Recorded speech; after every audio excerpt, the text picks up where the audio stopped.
اعوذ باللہ من الشیطان الرجیم بسم اللہ الرحمن الرحیم قل هو اللہ احد اللہ الصمد لم یلد ولم یولد ولم یکن لہ کفوا احد۔ میرے بزرگان محترم، بھائی، اہل دل، اہل ذوق، اہل شوق، اس راہ میں چلنے والے اور اصلاح کے متلاشی دیکھنے سننے والوں کو سب کو میرا بہت بہت سلام۔ جو آج تک میرے مسلسل مضامین سنتے چلے آئے ہیں، ان کو یہ جان لینا چاہیے کہ جس غرض کے لیے، جس مقصد کے لیے یہ تمام سلسلہ مضامین شروع کیا گیا تھا، وہ آج کا مضمون ہے، اور اس کے بعد بھی جو کچھ اس پر بیان کیا جائے گا وہ میری تمام تقاریر کا نچوڑ ہے۔ میں نے پچھلی دفعہ عرض کیا تھا کہ تمام مراتب اور مقامات بیان کرنے کے بعد اب وقت آ گیا ہے کہ حضرت انسان کے مضمون پر گفتگو کی جائے، اور اسی لیے یہ تمام مضامین بیان کیے گئے تاکہ ہماری سمجھ میں آ جائے کہ جسے حضرت انسان کہتے ہیں وہ کون کون سے مقامات اور مراتب کا حامل ہے۔ یہی وجہ ہے کہ جس نے انسان کو ہی نہیں سمجھا، جن مراتب کا یہ جامعہ ہے نہیں سمجھا، وہ انسان کے کمالات کو کیسے سمجھ سکتا ہے؟ جو بظاہر ہی دیکھ رہا ہے، آدم کی بنیاد مٹی سے رکھی گئی اور فرشتوں نے اسے سجدہ کیا، ابلیس نے انکار کر دیا، اور یہ مٹی کا بنا ہوا ایک پتلا ہے جسے انسان کہتے ہیں۔ جو اس کے کمالات بیان کیے جا رہے ہیں وہ مافوق العقل، مٹی کا بنا ہوا پتلا اتنے کمالات کا حامل نہیں ہو سکتا وغیرہ۔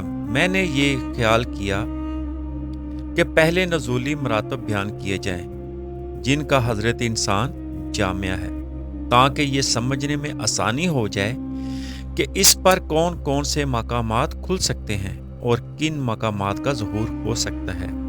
اس لیے جو آج مضمون شروع ہونے والا ہے، یعنی حضرت انسان، یہ ان تمام مضامین کا خلاصہ سمجھیے، ان تمام مضامین کا جامعہ سمجھیے۔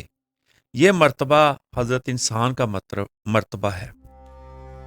مولا تعالیٰ نے اس مرتبے کی طرف اشارہ فرمایا، لَقَدْ خَلَقْنَا الْإِنسَانَ فِي أَحْسَنِ تَقْوِيمٍ، ہم نے انسان کو پیکر حسن و جمال پیدا کیا، اس کو احسن تقویم عطا فرمائی، پھر ہم نے اس کو اسفل السافلین میں ڈال دیا، نزولی مرتبوں میں ظاہر کیا، پردوں میں ظاہر کیا، مگر جو لوگ ایمان لائے اور عمل صالح کیا، ان پر یہ مراتب روشن ہوئے، احسن تقویم ان پر روشن ہوئی، پھر ان کے لیے وہ عمل ہے، وہ ثواب ہے جو غیر منقطع ہے۔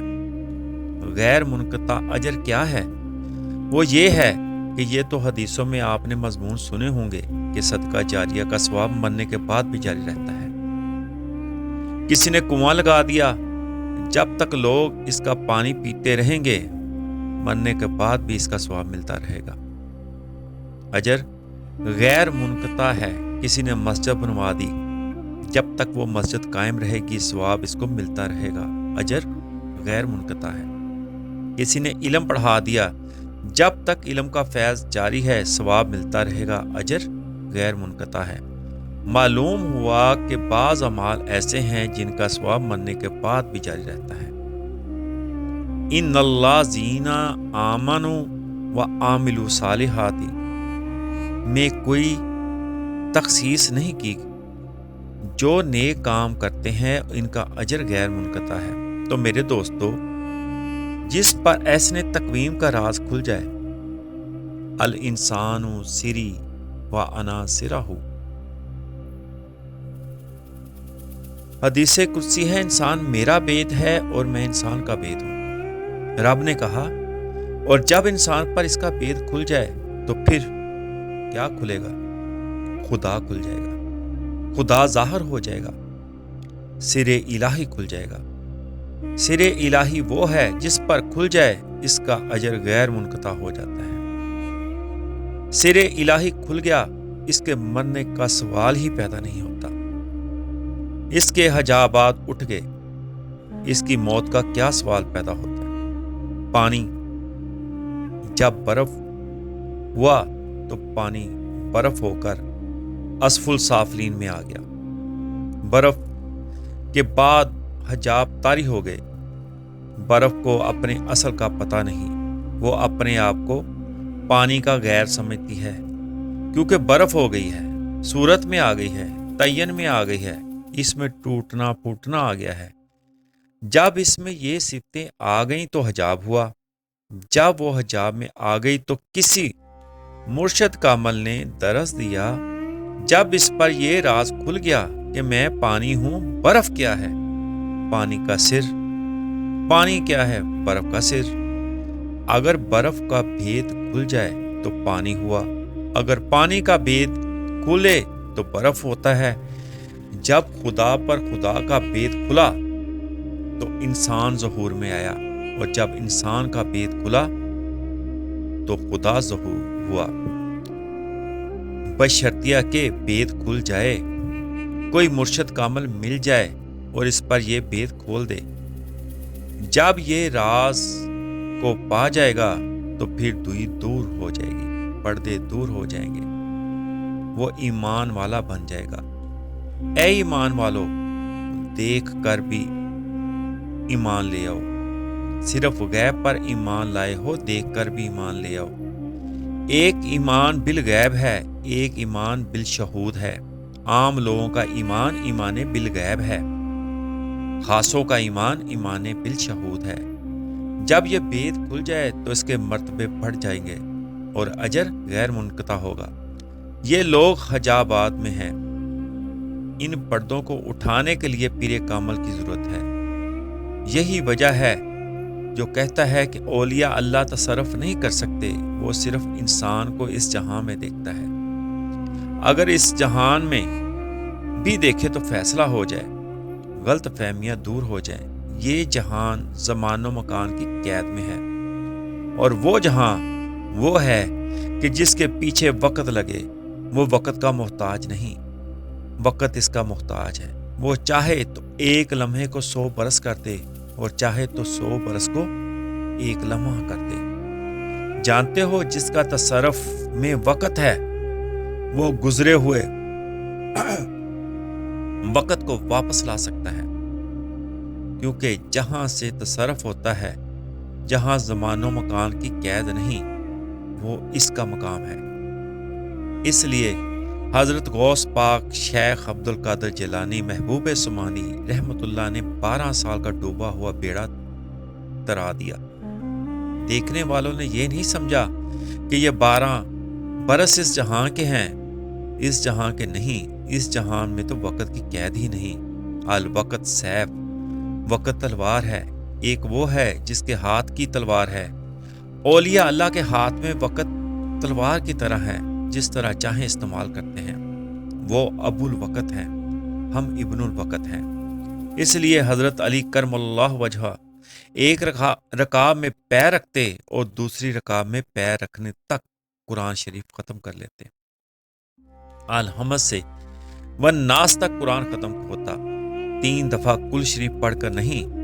بات یہ ہے کہ دیکھنے والوں کو تو اتنا ہی وقت معلوم ہوا کہ رکعت سے دوسری رکعت میں پاؤں رکھا، لیکن انہوں نے قرآن پاک پڑھنے کا وقت لگایا۔ ہمیں دیکھنے میں تو یہ تھوڑا سا وقت معلوم ہوا، مگر انہوں نے اتنا وقت لگایا جتنا قرآن پاک پڑھنے میں لگتا ہے۔ خواجہ معین الدین چشتی کعبۃ اللہ کا طواف کر رہے تھے، ایک درویش ساتھ ہیں۔ دیکھا کہ ایک بزرگ طواف کر رہے ہیں۔ خواجہ معین الدین چشتی بھی اس بزرگ کے پیچھے طواف کرنے لگے۔ اس نے پوچھا کہ آپ میرے پیچھے کیوں لگ رہے ہو؟ انہوں نے کہا کہ آپ کو بزرگ صورت دیکھ کر آپ کے پیچھے پیچھے چل پڑا ہوں۔ اس بزرگ نے فرمایا کیا تم میرے جیسا طواف کر رہے ہو؟ میں تو ایک طواف میں قرآن ختم کرتا ہوں۔ معلوم ہوا ان کے قبضے میں وقت ہے، ان کے قبضے میں زمان ہی نہیں مکان بھی ہیں۔ جب مکان پر تصرف کرتے ہیں تو ہزاروں میل کا فاصلہ ایک قدم میں ختم کر دیتے ہیں، بلکہ یوں سمجھیے کہ ایک قدم زمین پر ہوتا ہے تو دوسرا لا مقام پر ہوتا ہے۔ وہ زمان و مکان دونوں پر تصرف رکھتے ہیں۔ اس کی وجہ یہ ہے کہ ان کا سر ان پر ظاہر ہو گیا ہے، جس پر بید کھل جائے الانسان سری وانا سری، جس پر بید کھل جائے اس کے لیے ثواب غیر منقطع ہے۔ وہ اس جہاں میں نظر آ رہے ہیں مگر ان کا کیا مقام ہے؟ وہ اس جہاں کی خبریں دیتے ہیں، کیا وجہ ہے؟ وہ اس جہاں میں بھی رہتے ہیں اور اس جہاں کو بھی مشاہدہ کرتے ہیں۔ وہ کائنات میں ذات کو مشاہدہ کرتے ہیں اور ذات میں کائنات کو مشاہدہ کرتے ہیں۔ ایک مشاہدہ دوسرے مشاہدے کا پردہ نہیں ہے۔ جو کائنات میں حق کا مشاہدہ کر سکتے ہیں وہ قبروں کا حال معلوم کر سکتے ہیں کہ نہیں؟ لا مکان کو تو مشاہدہ کرتے ہیں مگر برزخ قبر کو مشاہدہ نہیں کرتے۔ عجب بات ہے، جو اللہ تعالیٰ کا بھید پا گئے وہ کیا نہیں دیکھ سکتے؟ وہ سب کچھ دیکھ سکتے ہیں۔ رومی رحمت اللہ علیہ فرماتے ہیں، جملہ ماہیات و سریاں تمام بھید جو کائنات کے ہیں تمام ان پر روشن اور ظاہر ہوتے ہیں۔ حضرت آدم کو تمام ذریت کا مشاہدہ کروا دیا گیا، بلکہ مفسرین نے لکھا ہے کہ ماہیت اور پھر ماہیت کا سر بھی مشاہدہ کرا دیا گیا۔ اگر کسی پر یہ مقامات کھل جائیں کیونکہ وہ ان مقامات کا جامعہ ہے تو وہ اس کا اپنا ہی مرتبہ ہے، تو پھر بید کھل سکتا ہے اور ہر سر سے آشنا ہو سکتا ہے، اور جس پر سر الہی روشن ہو جائے تو کوئی چیز اس سے چھپی ہوئی رہ سکتی ہے۔ ایک مرتبہ حضرت توسوی کے ایک مرید نے ان سے عرض کیا، ہم تو غریب ہیں، آپ ہمارا کب خیال کرتے ہیں؟ فرمانے لگے، میں اتنا جانتا ہوں کہ فلاں دن لیٹے ہوئے تھے اور آپ اپنی بیوی سے یہ باتیں کر رہے تھے، اس سے زیادہ نہیں جانتا۔ حضرت عیسیٰ کو اتنا علم تھا کہ کوئی سائل ان کے پاس آتا تھا تو اس کے گھر کے برتن بھی بتا دیتے تھے، یعنی حضرت عیسیٰ پر سر الہی روشن تھا۔ اگر کسی انسان پر اس کا بید کھل جائے تو کوئی چیز اس سے چھپی ہوئی نہیں رہ سکتی۔ انسان کے تعریف میں ذات باری تعالیٰ نے ارشاد فرمایا، الرحمن علم القرآن، یوں نہیں کہا اللہ علم القرآن۔ الرحمن کیوں کہا؟ اللہ کیوں نہیں کہا؟ رحمان نے قرآن سکھایا، صفت رحمان کا ذکر کیا، یعنی ذات باری تعالیٰ نے یہ بتا دیا کہ جس صفت سے میرے محبوب پر قرآن کھل گیا ہے وہ تو صفت رحمان ہے۔ میرا محبوب تو میری تمام صفتوں کا جامعہ ہے۔ صفت رحمان وہ صفت ہے جس سے میرے محبوب پر قرآن کھل گیا۔ وہ قرآن کیسے سیکھ گئے؟ ان کے قرآن سیکھنے میں کیا خاصیت ہے؟ ہم بھی تو قرآن پڑھتے ہیں، مفسرین بھی بیان فرماتے ہیں، مگر وہ کون سا قرآن ہے جو اس آیت کے تحت آتا ہے؟ اور دوسری آیت ہے، رحمان نے عرش پر قرار پایا، کسی دوسری صفت کا ذکر نہیں کیا۔ ایک اور آیت، کوئی اللہ کہہ کر پکارے یا رحمان کہہ کر، یہ اللہ تعالیٰ کے اسماء حسنہ ہے۔ کوئی اللہ کہہ کر پکارے یا رحمان کہہ کر پکارے۔ اسم اللہ وہ اسم ہے جو 4 ناموں کا جامعہ ہے، اور وہ 4 نام ہیں اول، آخر، ظاہر، باطن، اور یہ وہ 4 نام ہے جو امہات الاسماء کہلاتے ہیں، یعنی اللہ تعالیٰ کے تمام اسماء ان ناموں سے نکلتے ہیں، اس لیے یہ 4 ناموں کی امہات الاسماء ہیں۔ ان 4 کو جمع کرو تو اسم اللہ بنتا ہے، تمام ناموں کو جمع کریں تو یہ 4 اسماء بنتے ہیں، اور پھر ان 4 کو جمع کرو تو پھر اللہ بنتا ہے، اور پھر اس میں اللہ بنتا ہے، پھر اس میں اللہ کے مظہر کامل حضرت محمد مصطفیٰ صلی اللہ علیہ وآلہ وسلم جہاں اس میں اللہ نے کامل ظہور کیا وہ جمال مصطفیٰ ہے، رحمان نے عرش پر قرار کیا، اس میں اللہ کے جامعہ اور مظہر خدا حضور صلی اللہ علیہ وآلہ وسلم ہے، اور اس میں رحمان نے عرش پر قرار پایا۔ اب ارشاد ہوتا ہے کہ کوئی اللہ کہے یا رحمان کہے، یہ اللہ تعالیٰ کے لیے اسماء حسنہ ہیں، یعنی اے محبوب تو اس میں اللہ کا مظہر ہے اور عرش اس میں رحمان کا مظہر ہے۔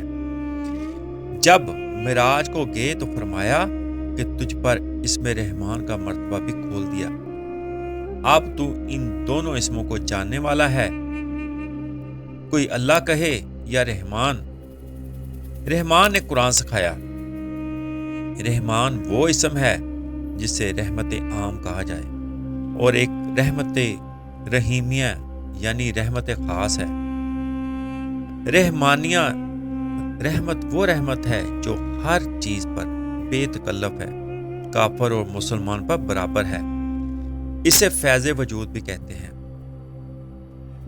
جو عالم پر فیض وجود ہو رہا ہے، جو کائنات وجود ہو رہی ہے، یہ اسم رحمان کے تحت ہے، اور اسم رحمان کی رحمت عام ہے، ذرے ذرے پر یہ رحمت ہو رہی ہے، کافر بھی وجود پا رہے ہیں۔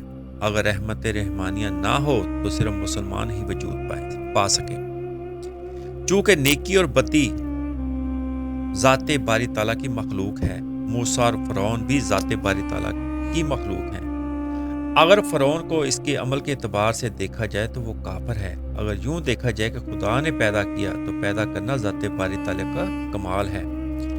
جتنی مخلوق ہے اس کا پیدا کرنا ذات کا کمال ہے، نیکی اور بدی دونوں کا پیدا کرنا ذات کا کمال ہے۔ رحمت رحمانیہ کے تحت سب کو وجود ملنا ضروری ہے، اگر سب کو وجود نہ ملے تو پھر انصاف نہ ہوا۔ اس رحمت رحمانیہ سے فیض وجود ہو رہا ہے۔ جو رحمت رحمانیہ کا فیض وجود ہے اس کو میں نے اپنی مثنوی میں عرض کیا، چوں شدہ فیض تو عالم آفرین، شد وجودت رحمت للعالمین۔ آپ کی رحمت کا فیض جس سے دونوں عالم فیض یاب ہیں، یہ رحمت للعالمین کے وجود مبارک سے ہیں، کیونکہ تو رحمت رحمانیہ کا بھی مظہر ہے، اس لیے تیرا وجود رحمت للعالمین ہے۔ اس رحمت رحمانیہ کے مرتبے سے کائنات کو وجود مل رہا ہے، اور رحمت خاص سے مومنوں کے مرتبے پر بلند ہو رہے ہیں۔ اولیاء اللہ اور انبیاء کو رحمت رحیمیہ کا فیض ہے، تمام کائنات کا وجود رحمت رحمانیہ کے تحت ہے، دونوں کو جمع کریں تو حضور صلی اللہ علیہ وآلہ وسلم بنتے ہیں۔ رحمان نے قرآن سکھایا، اس لیے فرمایا کیونکہ تجھے رحمت رحمانیہ کے تحت قرآن سکھایا، اس لیے یہ قرآن ہدی للناس تمام دنیا کے لیے ہدایت ہے۔ پھر فرمایا کہ میں نے انسان کو احسن تقویم پر پیدا کیا، فرمایا کسی پر اگر ذات کا بیز ظاہر ہو تو کیسے ہو، اس نے مال صالح کیے اور ابتدائے سنت کی، اور پھر یہ سر ظاہر ہوا۔ مرشد کامل ملا تو سر کھل گیا۔ سر کا ظاہر ہونا اس کے کسب اور عمل کی وجہ سے ہے، مگر نبوت کو کسی کسب اور عمل کی وجہ سے کوئی مقام نہیں ملتا۔ ہمیں تو کسب کی وجہ سے سر ملا، مگر نبوت پر سر کھول کر بیچا جائے۔ عالم جسام، عالم مسال اور عالم ارواح، یہ تینوں مرتبے مخلوق ہیں۔ حضرت انسان ان تمام مرتبوں کی جامعہ ہونے کے علاوہ ذات کا بھی جامعہ ہے، شک نہ ہو۔ یہ جسم صورت مثالی کا لباس ہے، جیسے برف پانی کا لباس ہے، اگر یہ اتر جائے تو پانی رہ جائے، اسی طرح یہ جسم کا لباس اتر جائے تو مثالی صورت بے نقاب ہو جائے گا۔ اور پھر جیسے پانی ہوا کا لباس ہے، اتر جائے تو ہوا رہ جائے گی، اسی طرح پھر مثالی صورت روحانی صورت کا لباس ہے، اگر یہ بھی اتر جائے تو روحانی صورت رہ جاتی ہے۔ اگر روحانی صورت کا لباس اتر جائے، چونکہ روحانی صورت ذات کا لباس ہے، جب یہ روحانی صورت کا لباس اتر جائے تو ذات رہ جائے۔ صورت ظلمانی بدن ہے تو مثالی جان ہے، صورت مثالی بدن ہے تو روحانی جان ہے، صورت روحانی بدن ہے تو ذات جان ہے۔ یہ چاروں جمع کرو تو حضرت انسان بنتا ہے۔ اس لیے محمود شمس تری رحمۃ اللہ علیہ فرماتے ہیں، جہاں انسان شد انسان جہانے، عظیم پاکیزہ تر بنود بیانے۔ یہ جہاں انسان ہے اور انسان ایک جہان ہے، اس سے زیادہ پاک باز یعنی کہ پاکیزہ بات ہو ہی نہیں سکتی۔ دوسرا مطلب اس کی پاکیزگی بیان سے باہر ہے۔ تمام جہان میں کائنات آ گئی، جن و بشر آ گئے، مثال آ گئی، روح آ گئی، عرش و کرسی آ گئے، مکان والا مکان آ گئے، اور انسان ان کا جامع ہے۔ اور جس پر یہ تمام مراتب کامل طور پر کھل گئے وہ حضور صلی اللہ علیہ وآلہ وسلم ہیں۔ پھر اولیاء اللہ پر بھی مراتب کھلے، جس کے مرتبے ہیں اس پر کھل جائیں تو پھر کیا ہو۔ برف کا مرتبہ کھلا تو پانی ہو گئی، پانی پر مرتبہ کھلا تو ہوا ہو گئی، اور پھر ہوا پر مرتبہ کھلا تو وہ کچھ اور ہو گئی۔ جسم پر مرتبہ کھلا تو مثالی انوار ظاہر ہو گئے، جس پر مثالی صورت کا معنی کھل جائے اس کا سایہ نہیں رہتا۔ پھر اس کا حال یہ ہے، نقش آدم ایک، معنی جبریل، رستاز خشم و ہواؤ کالو کیل، بظاہر جسمانی طور پر آدمی ہے لیکن روح جبریل علیہ السلام کی ہے۔ اگر آدمی غصہ و حرص و ہوس اور کم و بیش کا مجموعہ ہے۔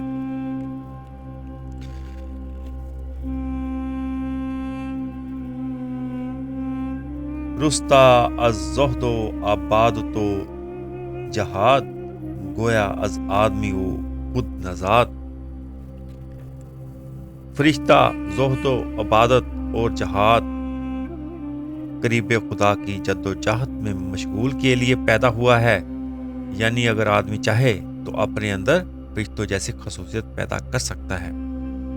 حضرت خواجہ سلیمان توسوی سے کسی نے پوچھا، آپ جلدی جلدی نماز پڑھ لیتے ہیں، کیا وجہ ہے؟ نماز تو اطمینان سے پڑھنی چاہیے۔ تو فرمایا کہ نماز ہے ہوش کی، ہوش میں رہ کر نماز ادا ہو سکتی ہے۔ تمام ارکان کو باقاعدگی سے ادا کرنا، رکعات کا شمار، تمام چیزیں ہوش کے بغیر نہیں ہوتی، مگر ہوش میں زیادہ دیر رہا نہیں جاتا۔ معلوم ہوا یہ لوگ شریعت کے احکام پورے کرنے کے لیے اضطراری طور پر ہم میں آتے ہیں، مگر جس کو عمل کی ضرورت ہی نہ ہو، اس کا عمل اس کی ترقی و نجات کا باعث نہ ہو، وہ عمل کرے تو کیوں کرے؟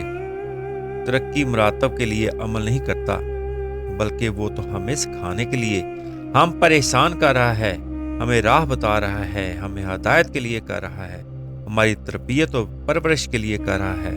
جس کا ہر قول اور فعل ہمارے سمجھانے کے لیے ہو، اس کے قول و فعل کو دیکھ کہیں کہ ہمارا جیسا ہے، عجب بات نہیں ہے۔ کہاں کی عقل مندی ہے؟ اولیاء اللہ اضطراری طور پر ہماری طرح عمل کرتے ہیں، ورنہ بے ہوش کے لیے کوئی تکلیف نہیں۔ دوستو، کیا کہنا ان لوگوں کا؟